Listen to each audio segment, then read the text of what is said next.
The number one question that I get asked when builders call up, generally it's when builders call me, or I go to site and I speak to them, is do I need to ply the wall? And my number one answer is no.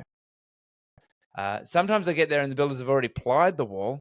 Other times they're wanting to know what they do because they don't have a clue. Most builders have never worked with standing seam cladding before on any of their projects. And that's because it's a fairly modern type of a material. And so do I need to ply the wall or do we just batten the wall? How do we set it up? So this is a really, really simple one.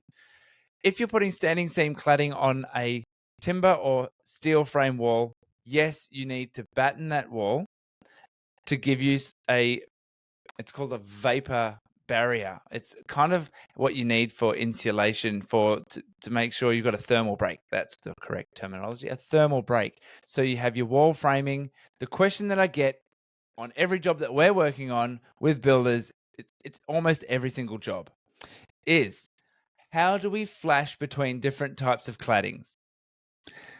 Well, that's quite simple. And when I'll just stipulate here, different types of claddings could mean two different color bond cladding styles.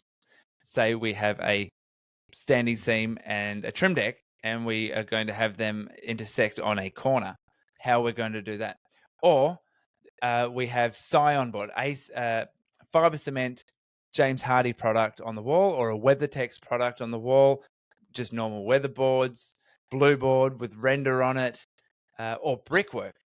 So, and I'm sure there's other ones that I've missed out there. The question is, how are we going to do that? How do you do that? How do we make that all look nice? And I'm going to start for a second here by stating that all of those other products have a standard flash system.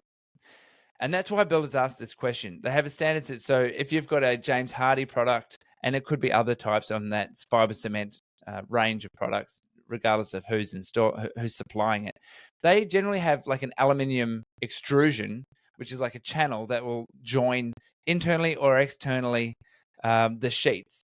So, and they'll have a stop where it comes up to a wall. So when they have these products, it makes it very difficult. None of those have been made to work with the cladding because there's so many different types of color bond cladding, and that's what I'm talking about.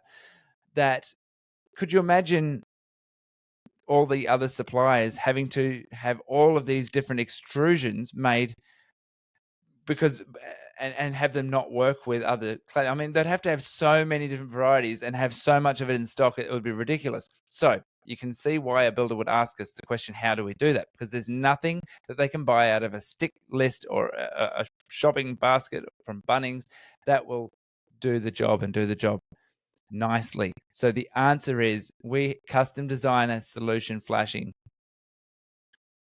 fit for purpose.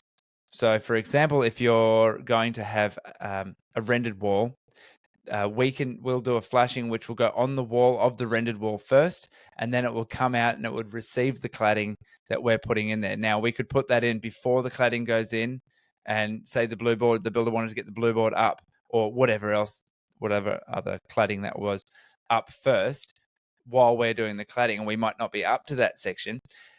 Then we fold up a flashing that will work with both and make it so that the other cladding can go up against that, and all that would need to be left to finish that off would be like a rip stop or a stop end that could be fixed onto our flashing, or it could be gap filled and painted by the painter.